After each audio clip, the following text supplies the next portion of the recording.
welcome everyone, welcome everyone. Welcome to the next episode of Reading is Fantastical. Oh, we've got a really great story for you today. This story is based on a true story, actually, but not centered on a person, but on an object. Because of the length of the book, I'm going to break it up in two parts. So we'll read part one today and then part two at a later time. Also, just look at the pages. Just kind of see what's going on as I'm reading or as you're listening to the story, because the words that are in this story are very good at describing exactly what you are seeing. And this particular story is happening during a long time ago, the period of World War II, 1942-ish. And so as we go through the story, you'll see the different episodes that are happening, how we've gone through advances in years and that type of thing. So it's very good at describing exactly what's happening and where we are. So are you? So I'm sure you will appreciate all that is happening here in this story. So this story is called, as you can see here, The House on the Canal. The story of the house that hid Anne Frank. And we'll find out who Anne Frank is. I'm assuming that's this young lady there, right there in the picture. All right, we see there's a cat there. Perhaps that's her father. We'll find out more as you listen to the story. All right, so here's another picture here, illustration of what the house looks like. Okay, and it's written by Thomas Harding and illustrated by Britta Teckentrup. Hopefully I'm saying that correctly, Teckentrup. Okay. And here's some pictures of just some of the old time things that were going on during that time. The pictures, the people, their style, the kind of dress they had. And I believe right there in the middle is an actual old school picture of the house itself. Okay, so let's take another look at the other picture. Now, here's a quick description of what's happening, what's going on in this story. In the middle of Amsterdam, that's in Holland, next to a canal, stands a tall, narrow house. It was built almost 400 years ago and has served as a home, a warehouse, a stable, and a hiding place. And it has been on the front line of the most remarkable story, including the rapid growth of Amsterdam, the Dutch Golden Age, and the occupation of the Netherlands during the Second World War, and provided a place of safety for a group of Jewish people, including Anne Frank and her family. This is the story of an extraordinary building, a building that Anne Frank called the House on the Canal. All right, very cool description. Let's see what happens next. Are you ready to get to the story? Are you sitting comfortably? Are you relaxed? Do you have your reading ears on? Are you being quiet? Keeping your hands to yourself? Okay, let's go. A long time ago, there was a little piece of marshland with some cows, a few herons, basically birds, a family of field mice, and in the sky above, a flock of seagulls. It was a calm and happy place. So let's look at the land that's there. Lots of land, not people, lots of animals, and just, life happening for the animals that you see there. The sun rose, the cows chewed the grass, the herons searched for tasty fish, the field mice scurried and sniffed and scurried some more. The seagulls swooped and squawked, and then the sun went down. Years passed, but little changed. Then there was a new sound, the bump and babble of humans as the city grew closer and closer. There were so many people. They had come from places far away, hoping for calm, quiet, happy lives. One day, men and women arrived, carrying shovels and pushing carts. So we went from the marshland to now we have a lot of people moving in, carrying shovels and sticks and chopping trees down and things of that nature, changing that marshland into more of a city. And that's what we see here. They dug a long ditch through the damp, muddy earth. With wood and bricks, they built strong walls along each bank. They let water in to make a canal. Next, they spread the dirt over the land, building it high above the water and covered it with fine sand from the beach. So making lots of changes to what's going on here. Let's see what else is happening. As you can see from the picture, a lot of what I read is exactly what you see in the picture. Okay, let's get to the next page. A short while later, a stonemason arrived. He liked the little piece of land so close to the canal. This is where he would build his house. The stonemason and his friends drove long poles the size of trees into the ground. They sang as they pounded, 1, 2, 3, drop the pole, drop the pole. 4, 5, 6, down the hole, down the hole. Now, I'm not exactly sure if that sounded just like that, but I'm not a singer. But I just figured that when reading it, that's kind of what comes to my mind. So hopefully that gives you an idea of what they were singing as they start to build this home. All right, let's get to the next page. They built a lovely house with strong brick walls, sturdy pine floors, and a green front door. The stonemason wanted more space, so they added an annex behind the main house with a large attic. Once the house on the canal was finished, they celebrated with a party. All right. You can see there lots of lumber and lots of ladders and just building stuff, lots of bricks, right? Let's get to the next page. Houses were built on either side, one with a pointed roof, another with a flat roof, one with blue shutters, another with shutters red. All right, so lots of changes and people growing on to the area. The area is growing, right? As you can see from people, more ladders are showing up all around the original house, right? Let's get to the next page. A tall church was built nearby. Its bells rang, dong, dong, dong, dong, 4 times every hour. So every 15 minutes, you would hear dong, dong, dong, dong. Wow, pretty cool, huh? So lots of birds as you see flying there, and lots of trees and people walking around. So this place is growing pretty fast, right? Let's get to the next page. A young woman moved into the house on the canal with her 12 children. Ooh, lots of kids. Lots of scurrying about there, huh? They have been chased away from their old house because of their Christian beliefs. They loved the new place with its strong brick walls, sturdy pine floors, and green front door, and made them feel safe. In spring, the young children planted flowers in the large garden behind the house. In the summer, they picked fruit from the trees. Ooh, very cool. So this is that part on the left. So I'm gonna get ready to let's get to the next page to see what happens on the right of this page. Okay, so that's what's happening on the left. Let's get to the next page, and there it is on the right. In the winter, they skated on the frozen canal and drank warm milk by the fire. This was a happy house.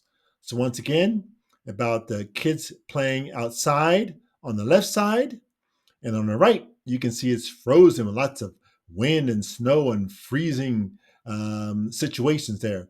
And the canal now frozen, like people skating, skating, skating on the frozen canal. Very cool. Okay, let's get to the next page. But then the plague arrived. Oh no, plague is like a disease or something, right? Not good when you get the plague. And sickness spread along the canal. The young woman and her family could not go outside. They could not see their friends. They waited and waited and waited. It seemed like forever. Until one day it was over and they could go outside again. Many years had passed. The young woman grew old and her children moved away. Rain came through the roof. The floors rotted and the windows cracked. Winter brought the great frost.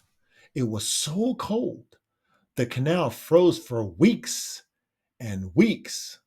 Boats could not bring food and water to the people who lived near the canal. So they were starving and not having fresh water, right? Because the canal was frozen, the boats couldn't bring food and water. Wow, that's kind of tough, right? We hope they get better. Let's see what happens next. A wealthy merchant and his wife moved into the house on the canal. The windows were painted and the floors were fixed. The annex was replaced and the pointy roof was changed into a flat one. They had no children, but there was a maid and a cook and many fine friends who came to visit their lovely house. Okay, so somebody else moved in, but these folks did not have any kids, but they had parties and with their friends, right? So let's see what happens next. You see the horses and the carts and the wagons and stuff they have. Okay, let's get to the next page. Soon there was dancing and fun at the house, and candles flickered merrily in the shining windows. 30 summers passed by, 30 years later, and the wealthy merchant and his wife grew old. One morning, the old merchant did not wake up, and his wife moved away. The windows cracked, and the paint peeled on the green front door. Darkness drew across the house like a thick curtain, right? So a new family came in, spent 30 years there, and now they've moved on. Let's see what happens next. Winters came and went again. The house shivered, empty and cold. Then 5 large horses came to stay. They slept on straw spread out on the ground floor. It was warm and dry. At night, they were kept company by spiders and mice and bats. Ooh, boy, that's got to be creepy there. But not so much for the horses or the animals. They didn't mind that, right? And the church bells rang. Dong, dong, dong, dong. How often? 4 times every hour, right? So every 15 minutes you hear those 4 dongs, right? And now is more of a barn area or something like that, a stable, because you have horses, animals inside rather than people, right? Let's get to the next page. Oh, there's a picture of the horses laying about eating the straw. Well, I'm not sure if I see any. Oh, I see a little mouse right there to the right. I'm not sure if we see any spiders. I'm sure it's the spider webs. Maybe it's hiding, right? But they're there. Let's go to the next page. Let's look at the top part here, from left to right on the top. The house on the canal was now a place of work. First came a chemist, making bubbly potions with puffs of smoke. You can see all the chemical stuff going on, the chemist stuff at the top. Next came a family who cleaned and chopped vegetables and then put them in metal cans. So now you have a family who moved in and turned it into a business, right? For a food business, where they chopped vegetables and put them in cans and perhaps went to the market and sold to other families and friends and stuff. Very cool. So we went from the family to the horses now to more of a business, right? Or the chemist, that's right. And then now the business. All right, let's go to the next page. Okay. The house on the canal is now, okay, we talked about that. Let's go to the next page here. Oh, there it is on the top. Once more, the house was full of sounds and smells and industry. Okay, so it looks like the picture there with more stuff going on, more business. And on the bottom, and in the garden behind the house, a little chestnut tree took root. Very cool. Let's get to the next page. More and more people lived at the house. They lived next to the canal in the front, and they lived in the annex at the back of the house. They burned peat in the fireplaces and flushed their toilets into the canal. A blue haze hung along the street. The air smelled of rotten eggs. Ooh, rotten eggs. Yuck. Right? Let's go to the next page. And then we see the smell was very bad because you see now lots of industry. See all that smoke coming from the chimney stacks there? Lots of businesses who burn things to keep things moving along. So all that smoke and stuff stayed around in the area and people were smelling it. Ooh, getting into lungs, right? Smelling not so good. Okay, but that's how we had the industry, how it grew by working in the factories and such, right? That's what happened. That's how it grew. All right, let's get to the next page. Late one night, the bells in the clock tower had just rung thrice when the call came. Fire! Fire! Burning flames burst from the chimneys, boiling and battering and blistering the strong brick walls and sturdy pine floors and green front door. 4 horses galloped up the canal, pulling a water wagon. Oh, they didn't have like regular ambulance that we see on the street now. They had the horses were in the water, galloping through the canal, pulling the water wagons. Had a big water wagon to pull along the canal so they can get to the area where the fire was taking place, right? The brave firefighters saved the house. Woo, thank goodness, right? And we see this picture here of the house, the brick area with fire coming off the flames going into the night. Boy, it must have been on fire for a long time where it's dark now outside, right? Let's see what happens next. An ironmonger, his wife, and children arrived at the house. From a burning hot fire, he made metal beds and iron stoves. The children loved the house, bringing laughter and light into its dark and dusty corners. They played with the rabbits in the garden and fed the chickens. And in the garden, the chestnut tree grew and grew. All right, so lots of happenings happening here, right? The tree's growing. We have rabbits in the area. They're feeding the chickens. The kids are playing. Lots of cool stuff. But this is a new family, right? Let's get to the next page and see what happens next. And as the moon rose, and with bravery in their hearts, the children crawled along the roof between the front house and the annex. The house was once again filled with songs and joy and lots of activity apparently as well, because you see the kids are moving about and getting into crawl spaces and just exploring to see what's going on with the house, right? Let's see what happens next. War broke out far away. Then it came closer and closer. One day, the streets rumbled with the noise of trucks and cars carrying soldiers. Some people ran outside and welcomed the strangers with one arm stretched high, and the houses were empty once again. All right, so lots of activity here too. So it looks like some like the soldiers, some not so much. Okay, let's go to the next page. Okay, we see the picture perhaps in the evening time. See the ship or boat on the canal and that sort of thing. And see people welcoming in, perhaps the soldiers, to see what's going on. All right, let's go to the next page. Not long after, a tall man in a fine suit rented the house on the canal for his business. Downstairs, they mixed and packed herbs and spices. The air was filled with the scent of faraway lands. Some days, that tall man was visited by a young girl with a sweet smile. She had a sparkle in her eye and a pen and notebook in her pocket. This was his daughter. So as you saw from the opening message, we had a man arrive with him, a tall man, with his daughter. And now we finally got there. But we had to make sure to set it up well, to see how it went from marshlands to the city. And then the house being built, and that now a war has broken out. And we have her father and then the young girl who is described in the story. All right. So what's going to happen next is I'm going to bring part 2 in just a little bit. But for right now, we want to thank you for hanging with us to find out the story. Looks like it's about to turn and get into something very, very, very interesting.